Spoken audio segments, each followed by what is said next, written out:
खबर यह है town municipal corporation Ibrahim Hyderi anti corruption के रडार पर आ गया। महकमा एंटी करप्शन को इब्राहिम हैदरी में बेज़ाब्तगियों की शिकायत मौसूल। एंटी करप्शन ने डीसी मलिर और इब्राहिम हैदरी के टाउन चेयरमैन को खत लिख दिया है। 20 फरवरी को टाउन वाइस चेयरमैन रफीक जट एंटी करप्शन तलब। रफीक जट से तरक्याती मंसूबों की तफसीलात के साथ साथ इसके हवाले से भी तफसीलात तलब कर ली गई हैं। मजीद अहवाल जान लेते हैं हमारे नुमाइंदे जुनेद जावेद से। जुनेद, आगाह कीजिए इस हवाले से।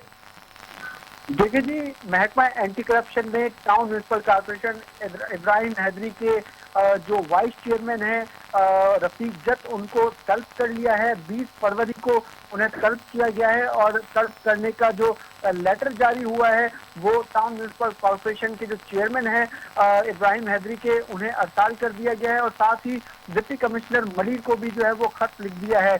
एंटी करप्शन को शिकायत मौसूल हुई है जिस पर ये इन अफराद को जो है वो तलब किया गया है। रफीक जट से जो है वो तरक्याती मंसूबों की तफसीलात जो है वो तलब की हैं और उन्हें कहा गया है कि एंटी करप्शन जो है वो टाउन के चेयरमैन जो नजीर भुट्टो हैं उनसे भी मुलाजमीन का जो रिकॉर्ड है वो भी उन्होंने मांग लिया है। और टाउन में मुलाजमीन की तादाद, बजट और अखराजात की तफसीलात भी एंटी करप्शन ने मांगी है। साथ ही कॉन्ट्रैक्टर और डेली वेजेस पर जो मुलाजमीन हैं उनकी तफसीलात भी जो है वो एंटी करप्शन ने तलब की हैं। इब्राहिम हैदरी टाउन से जो तरक्याती मंसूबे की तफसीलात हैं उसके बारे में भी जो तमाम रिकॉर्ड हैं वो मांगा है, जबकि ADPs, NITs और जो कोटेशन होती हैं टाउन्स के अंदर उनके हवाले से भी जो है वो इब्राहिम हैदरी टाउन से कोटेशन की भी तमाम तफसीलात मांगी हैं। एंटी करप्शन ने, अगर हम ये कहें कि town municipal corporation Ibrahim Hyderi को अपने रेडार पर ले लिया है तो ये गलत ना होगा, क्योंकि एंटी करप्शन ने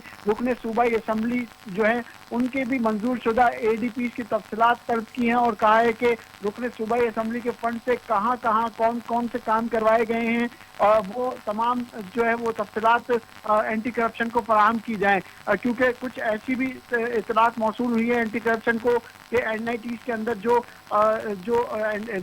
प्रोजेक्ट शामिल किए गए थे उन प्रोजेक्ट से हटकर जो है वो इन्होंने जो है वो काम करवाए हैं और कुछ ऐसे प्रोजेक्ट भी हैं जो कि अभी तक शुरू नहीं हो सके हैं। एंटी करप्शन ने रोड स्कीम के मामले पर भी जो है टाउन चेयरमैन नजीर भुट्टो से तफसीलात मांगी है और कहा है कि 20 फरवरी को जो टाउन के वाइस चेयरमैन है रफीक जट, उनको जो है वो एंटी करप्शन भेजा जाए। बाद अज़ा ये भी इतलात मौसूल हो रही है कि एंटी करप्शन किसी भी वक्त जो है वो चेयरमैन नज़ीर भुट्टो को, जो कि town municipal corporation Ibrahim Hyderi के हैं, उनको जो है वो तलब करेगी, क्योंकि अभी सिर्फ और सिर्फ रिकॉर्ड मांगा गया है, उस रिकॉर्ड की जांच पड़ताल होगी। इत्तलात एंटी करप्शन को ये भी मौसूल हो रही है, हमारे ज़राए के मुताबिक मालूम हुआ है कि जो माजी में जाली भर्तियाँ की गई हैं उसके हवाले से भी जो है वो एंटी करप्शन शवाहिद इकट्ठे करने की कोशिश कर रही है, क्योंकि उसके हवाले से भी जो है वो माजी में शिकायतें मौसूल होती रही हैं। अलबत्ता जो बाइफिकेशन हुई थी, जो DMCs थे, DMCs के बाद जब DMCs को कलअदम किया गया और TMCs बनी है, तो TMCs बनने के बाद से लेकर अब तक कितने मुलाजमीन town municipal corporation Ibrahim Hyderi में शामिल हुए हैं, उनको भेजा गया है, उनकी भी तफसीलात जो है वो तलब की हैं। और इस वक्त जो मौजूदा जो मुलाजमीन की तादाद है उसके हवाले से भी जो है एंटी करप्शन ने रिकॉर्ड मांग लिया है। जी, तफसीलात के लिए शुक्रिया जुनेद जावेद।